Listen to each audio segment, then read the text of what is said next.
Hello, everybody. Welcome back to this channel. Hope you're doing good. The Minister of Public Works and Infrastructure, Dean Macpherson, has addressed the allegations that have come to light against the suspended IDT Chief Executive Officer, Tebogo Malaka.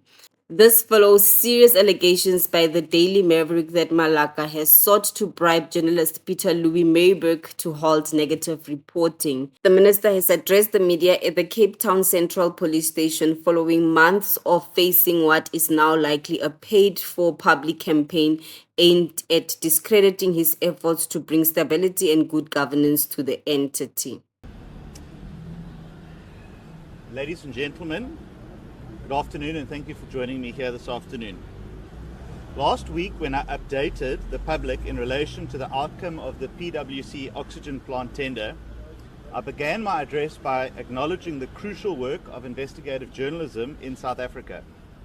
I specifically said that it keeps public officials and politicians accountable outside of the normal democratic checks and balances. Since I assumed office as the Minister of Public Works and Infrastructure, I have been very clear with our staff and our entities that I cannot and will not accept wrongdoing in the department. And where required, I would personally open cases against those accused of criminality because I must lead from the front when it comes to ensuring we are a capable and ethical-based economic delivery unit in South Africa. At 8 p.m. last night, I met with the board to discuss the events that unfolded in the media that morning. As I said on social media and to the board, watching the video of Ms. Malaka allegedly offering Mr. Myburgh a bribe of 60,000 rand made me sick to my stomach and left me in disbelief. It's one thing to hear about corruption. It's another thing to see it take place so blatantly and with a feeling of impunity. This stands in complete opposition to everything that I believe in and stand for as a minister. I briefed the board on my intended actions today and to understand what processes will unfold with regards to the disciplinary case against the suspended CEO.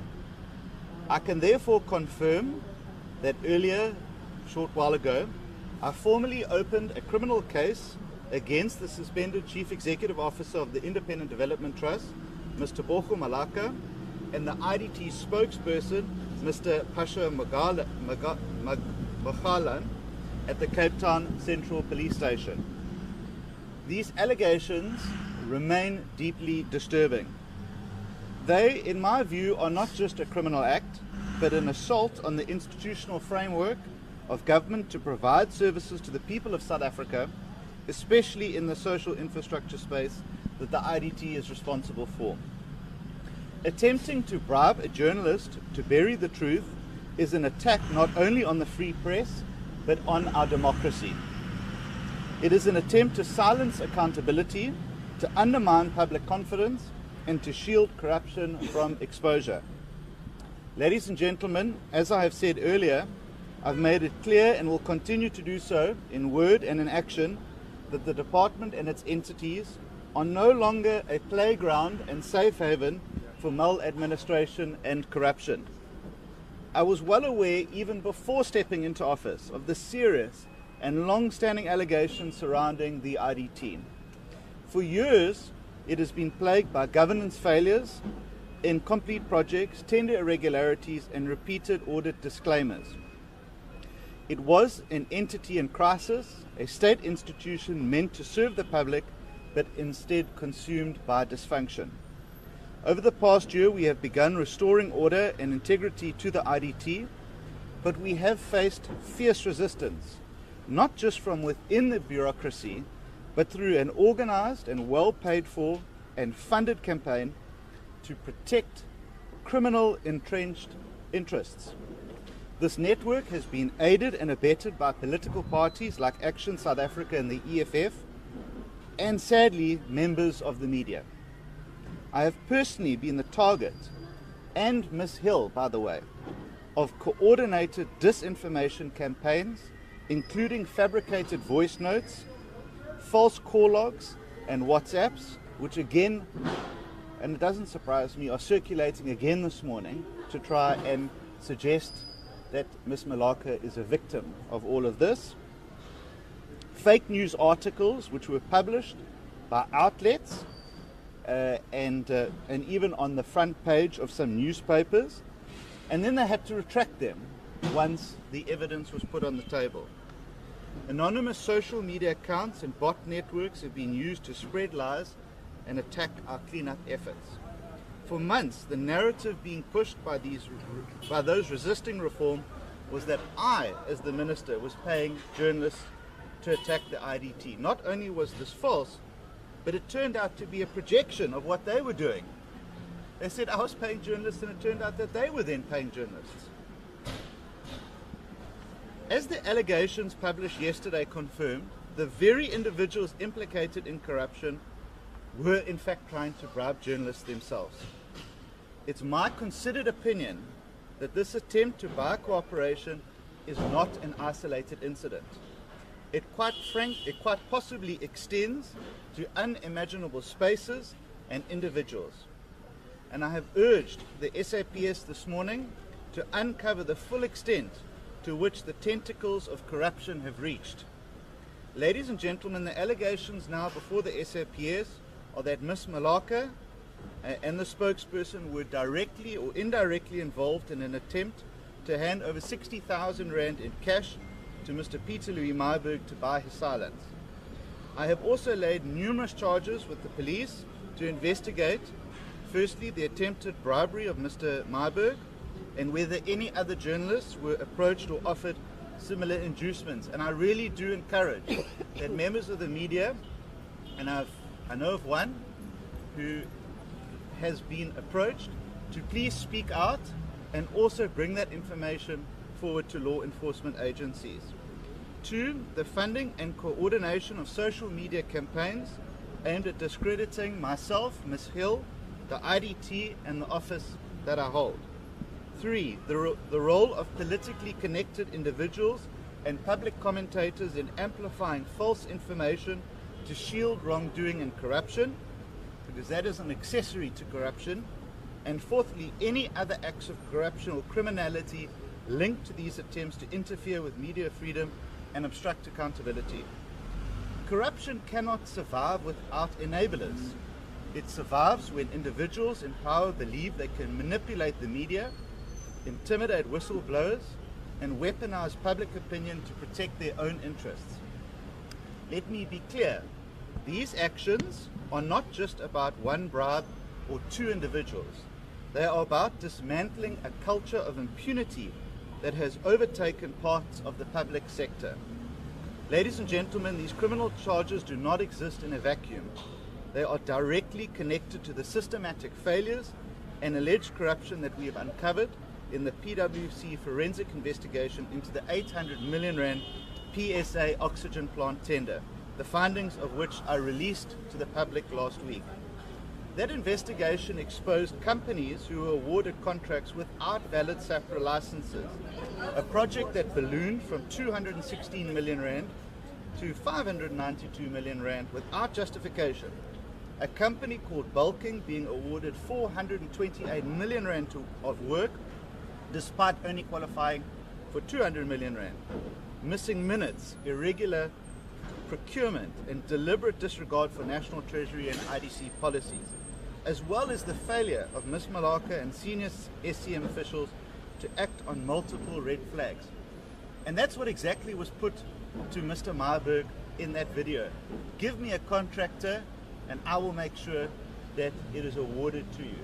There is clearly a network of individuals in the IDT who guarantee outcomes in exchange for cash.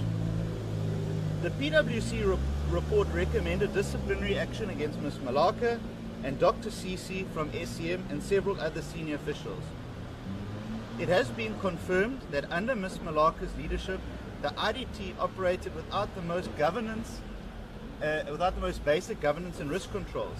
And now we see how that environment of impunity spilled beyond tenders into attempts to manipulate the media and obstruct public accountability. Today's criminal case is the next step in ensuring that consequence management is not just a slogan, but it is a reality in public works. I have also requested the new board to firstly investigate all contracts that were issued under Ms. Malaka's tenure, to trace the flow of funds linked to these contracts, to identify any additional instances of corruption or abuse, and then to take immediate action against anyone who has been found to be complicit.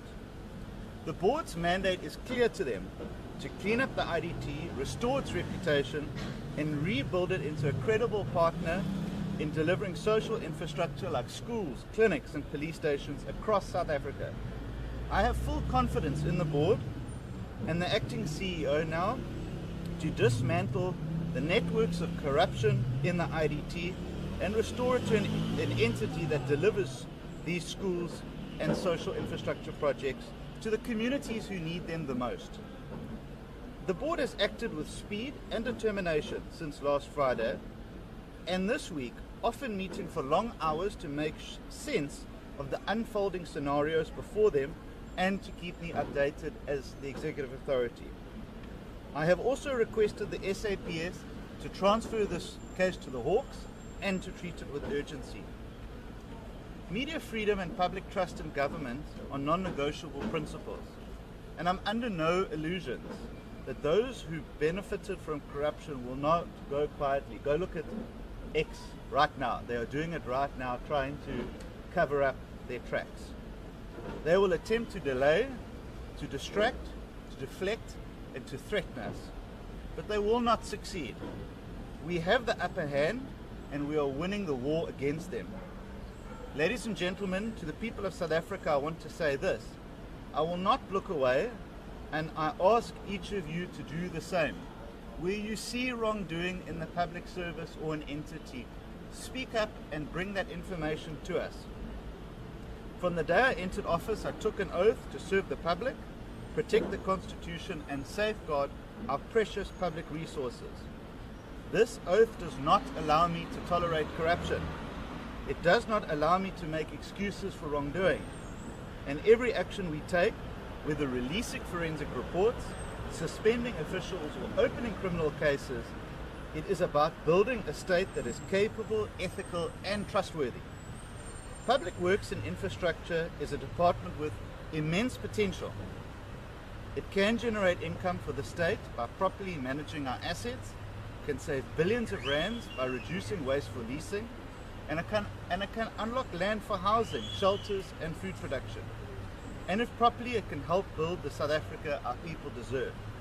But that vision can only be realized if corruption is uprooted. I know that many South Africans are disillusioned after seeing that video. I'm sure that you are angry and that you have every right to be angry. You have seen scandals come and go, and often without consequence. So this is not the end of the cleanup at the department. It is another step in our journey to restore integrity, accountability, and to build trust with you, the public. Those who abuse their positions will face consequences. Those who have tried to buy silence will fail. And those who believe that smear campaigns could protect corruption will learn that the truth will always prevail. To journalists, whistleblowers, the public, and honest officials who continue to shine a light on wrongdoing, you have my respect and my gratitude. I will personally shield you from political parties, rogue journalists, and individuals who seek to threaten and intimidate you, because the truth is worth fighting for. To the people of this country, know that this government will not tolerate the theft of public money or your trust. We will continue to act without fear or favor to build a state that truly serves you, no matter the cost. And here I can show you that this is the affidavit that I have deposed against the two officials from the IDT, and I have listed specifically their actions, including bribing Mr. Myburgh and also a violation of the Public Finance Management Act. And we have set out those specific points, and we can make this available to members of the media as well. Thank you very much. I'll now take questions. Colleagues, let's just do a round of questions. Just introduce your name and media house and the question. Sort of here. Okay, Bulelani from SABC. Just firstly, has the board indicated how long this disciplinary process is going to take? And secondly, have they indicated the status of Mr. Magolane? Is he still in office or not? Perfect. Go. Dean Kevin from ENCA. I just want to check with you, do you have a bit of insight into the special investigating unit scope of investigation over the IDT, and maybe how many cases they're looking at? Lindsay Denting, Eyewitness News. It's highly unusual for a minister to come and lay a criminal complaint. Why would you not leave that perhaps to the board? Cool, let's leave it there for now. So firstly, as I said, I met with the board at 8 o'clock last night. We discussed the status of Ms. Malaka as the suspended CEO. I also have to respect that there are labour laws and processes that are required for the disciplinary case against her. I think that obviously what has happened as a result of yesterday has amplified the need to ensure that the process is completed as quickly as possible, but to also ensure that it complies with all laws and regulations so that a satisfactory outcome is sought. There are conditions that were attached to her suspension.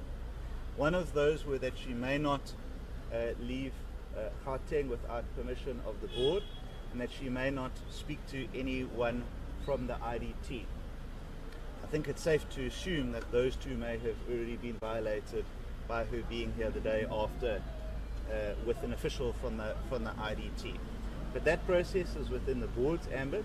I will not interfere in that, and I will respect the board's path that it is taking and their commitment and determination to see a speedy process. Lindsay, let me say this. I think if I didn't take personal responsibility over this issue, I would be missing how angry South Africans are about this.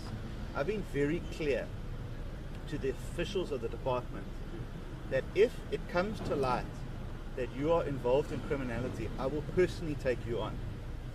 That is not something, that responsibility and leadership cannot be outsourced to anyone else.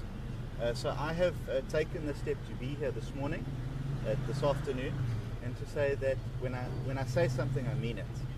And it is a warning to anyone who contemplates criminality that it will not just be a function of the department or the board, but they will come up against me as the executive authority entrusted to lead this department. And I think that it would have also missed the anger that South Africans feel, and that they want to see someone leading from the front on this issue. Kevin, I don't have the exact details around that. I can tell you that the Hawks are currently investigating the PwC, or the oxygen plant matter. That predates the PwC issue. We have also forwarded the entire PwC report to the Hawks to supplement their work. And again, you know, we respect their space to be able to get to the bottom of this, because as I said, I'm not convinced that this is just unethical conduct. I think that there is widespread criminality that has been taking place. There's collusion between officials. There's money that changes hands, I think, at a rapid rate around the IDT. And that's why I've come to the conclusion that what happened to Mr. Myburgh is not just an isolated incident. I think that there is probably a number of examples where that takes place. And to so brazenly say, give me a contractor and I will make sure that they are rewarded, speaks to how rotten the supply chain process is in the IDT from start to finish. If you can give guarantees like that, it means that you are working with a number of people. Cool. Next round of questions. Start over there. Just a quick one, Minister, and I see you from Newsroom. What is the update with the spokesperson of the IDT? Yes, thank you. Sorry, I didn't answer that question. The spokesperson is contracted to the CEO, and it's a strange and peculiar situation that exists where Ms. Malaka has to take action against the CEO. Against the spokesperson. So it is an odd situation. I don't know how that was allowed to take place. But suffice to say that any disciplinary action that takes place against Ms. Malaka will also affect the CEO. And as the person who was also party to the incident that we saw, he will also have to face criminal questions as well. But the board is trying to work and navigate through that, but it is a complex situation of how it was first established, and obviously that was before my time, but they are working to understand how to apply labor laws to that particular instance. Minister, can you perhaps tell us about this campaign that you spoke about, the social media campaign? It seems as if you are also personally a target of this campaign, and could you maybe just give us some reasons as to why this happened? I mean, we all know it started with the tender, the oxygen tender, but what are some of the other intricacies that are involved here? Well, it wasn't just myself, it was my staff, it was Ms. Hill, the chairperson. There were reflections made on my family. There were threats made against my life, and it all came back to this. And one has to ask, what is the interests of people in an entity that they've never met, of an individual that they have never met? Why would they be so invested? Why would political parties be so invested? Why would leaders of political parties be reposting fake WhatsApps to try and allege collusion between myself and journalists? And the only conclusion that I have is that they were most likely in on the act, and that they were beneficiaries of the largesse of cash. Maybe they got more, maybe they got less, maybe they got it in a deal bag or not, I don't know. But it's very clear that these campaigns were funded to try and put me off of the scent, to try and bully Ms. Hill. She was subjected to misogynistic and racist attacks. She was questioned about her education. When we went to Parliament, people attacked her as well. And I think that it's very reminiscent from what we saw under state capture. So it's concerning, and it's concerning that it's still happening right now. If you go online right now, it is happening again. And that's why it was important, Lindsay, for me to come out here to stand up to those bullies and say, you're not going to frighten me and you're not going to put me off. That I will come out here and I will face you and I will personally lay those charges. And you can say whatever you want, but we are committed to getting things right. And that's why the police have to get to the bottom of this. They have to see who else has got money, who else has been paid to be silent and to overlook things and not to ask questions. I think it's critical that they do that as well. Minister, can you provide us with an update on the lifestyle audit you called for the odd or so 400 employees at the IDT? The 400 relates to the department. That is currently underway. You will recall that one of the things that the former board, before the new one took over, is that they had agreed to start with the lifestyle audits of the executive of the IDT, and they are still pursuing that and will continue to do so. I'm just worried there might not be many executives left by the time they finish, but it is something that they are committed to, and as the department we will continue to do that. We've already had 1 or 2 resignations from the department from people who didn't want to commit to it. I think you can understand why that is, but we will follow it through until the end, and every person will have to explain and account for, if they live beyond their means, how that is possible, because we want a capable and ethical department that delivers for the people of this country. Just one question. You spoke about the rot in supply chain. Will we be seeing stronger reforms? Supply chain management in the department is a critical area of focus for us, and it is what the PwC report highlighted, and we want to actually adopt some of their recommendations into the department. And we are also looking at new innovative systems like e-procurement to try and take the human hand out of procurement. But also the reality is that these things, they go both ways. As you have someone in a department who enables wrongdoing in procurement, you also have companies that are prepared to engage in that sort of unethical conduct. And that's why people must raise these issues when they come up, so that we can ensure that there is transparency in everything that we do. But a critical focus of ours. It's very hard to get right, but we are absolutely determined to do so. Okay. Thank you. Thank you very much, everyone. Thank you.